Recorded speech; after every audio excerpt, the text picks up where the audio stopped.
Бүгін барлық мектептерде соңғы қоңырау соғылды. Түлектер жадында жатталар осы күннің құрметіне орталық алаңда тәуелсіздік жетістіктері атты салтанат ұйымдастырылды. Алтын белгі мен үздік аттестатқа үміткер оқушылар шер мерекенің мәні мен сәнін келтірді. Шара барысында қозғалыстың жас инспекторлары отрядының көрінісі, бітіруші түлектердің керемет мектеп жылдар атты сахналық көрініс қойылды. Онан соң олимпиада, спорт, өнер сайыстарының жеңімпаздары мен білімімен дараланған оқушылардың шеруі өтті. Соңғы қоңырау үні әрбір түлектің жүрегін толқытты.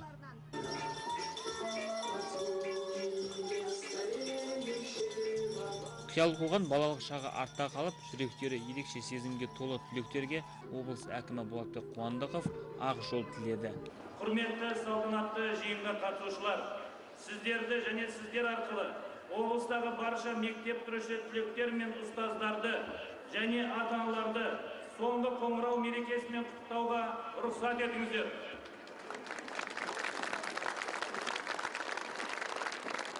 Биыл ел тәуелсіздігіне 20 жыл. Сіздер тәуелсіздің түлектерсіздер. Сіздердің мектеп бітіріп, қияға қанат қаққан айтулы жылдарыңыздың еліміз үшін ең маңызды, мерейлі жолымен тұспа-тұс келуде зор қуаныш әрі ұмытылмас оқиға. Елімізде білім алам деген жанға жол қашанда ашық. Білім саласына мемлекет тарапынан үлкен қолдаулар жасалуда. Елбасымыз қашанда білім беру саласына қамқорлық жасап, ерекше көңіл бөліп келеді. Мемлекет басшысының тапсырмасына сәйкес, еліміздің жоғары, орта арнаулы оқу орындарымен қатар шетелдің жетекші оқу орындарына білім алу үшін мүмкіндіктер жасалып жатыр. Ел президенті Нұрсұлтан Әбішұлы Назарбаев биылғы жолдауында да білім саласына ерекше мән беріп, бір қатар міндеттерді жүктеді. Соған орай мемлекет бағдарлама қабылданып, мұғалімдердің мәртебесін көтеру мақсатында биыл ұстаздар жалақыларын 30%-ға көтерумен қатар, 1-ші қыркүйектен бастап барлық мұғалімдердің жалақыларына қосымша үстемақы қосылатын болады. Және ұстаздар қауымының кәсіби біліктілігін жоғарту мақсатында арнайы мемлекет тарапынан құжат әзірленуде.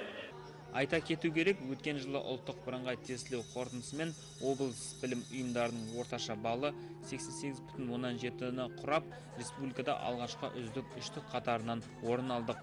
Қоян жылда аймақ ұстаздары шәкірттерінен мол үміт күтеді. 2011 оқу жылында лицейімізді 43 түлек бітіргелі отыр. 43 түлектің 8-і алтын белгіге, 14 оқушы үздік аттестатқа үміткер. Жалпы қазіргі таңда 4-6 оқушымыз біздің жоғарғы оқу орындарының грант иегері болып отыр. Осыдан да биылғы оқу жылында тағы да бір айтатып өтетін жайт, мынау халықаралық олимпиадаларда оқушыларымыз жақсы жетістіктерге жетіп отыр. Айтатын болсақ, жақында ғана Греция қаласында өткен халықаралық ғылыми жоба олимпиадасында 4 оқушымыз жүлделі орындарға ие болды. 2-і алтын медаль, 2-і күміс медаль алды. Күз айында Кипрде өткен халықаралық ғылыми жоба олимпиадасында да бір оқушымыз алтын медальға ие болды.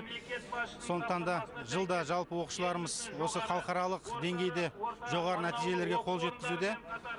Енді облыстық пәндік олимпиадаларда, республикалық олимпиадаларда жақсы нәтижелерге қол жеткізудеміз.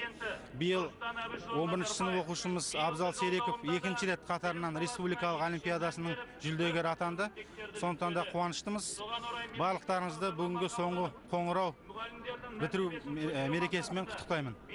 Биыл облыс тарихында болмаған жаңалық, алғаш рет 9150 оқушы түлегі атанып отыр. Оның 7000-ға жуығы ұлттық бірыңғай тестілеуге қатысуға ниет білдірді. Қазірдің өзінде 25 оқушы түрлі пән байқаулары бойынша грант иегері атанды. Осы оқу жылын қызылордалық оқушылар жемісті аяқтап, Чехия, Греция, Ресейде өткен пәндік олимпиада, ғылыми жоба жарыстарында жоғары нәтижелерге қол жеткізді. Биыл 301 сыры бойлық түлек алтын белгіге, 217 оқушы үздік аттестатқа үміткер. Бұл 2010 жылғы көрсеткіштен жоғары. Өзімнің алтын белгімді ақтаймын деп, ұстаздарымның еңбегін жемісін көрсетемін деп ойлаймын, Құдай қаласа. Және де мектептің алтын белгісін өсіріп жетілдірген мұғалімдерге үлкен алғыс айтамын. Осы бүгін біздің айналамызда жиналып отқан барлық қонақтарға біріншіден мұғалімдерге осы 11 жылы бізге өздерінің шаштарын ағарып, уақыттарын құртып, осы бізге білім беріп келген мұғалімдерімізге үлкен алғысымызды білдіреміз. Осы бізге артып жатқан сенімдерін ақтауға тырысамыз. Осындай алтын белгі үміткер болғандықтан көңілдерінен шығамыз деген ойдамын. Үлкен алғысымызды білдіреміз шын жүректен. Құдай қаласа мен физика пәнін таңдаймын ұлттық бірыңғай тестілеуде. Және де болашақта инженер маманы болғым келеді. Қазақстан Республикасына еңбек сіңірген ғалым болғым келеді. Және де осы физика пәнін үйреткен мұғалімдерге, білімнен сусындатқан мұғалімдерге өзімнің алғысым шексіз. Бүгін біз үшін ең керемет күн болып жатыр. Түлектер, біз қазір бақыттымыз.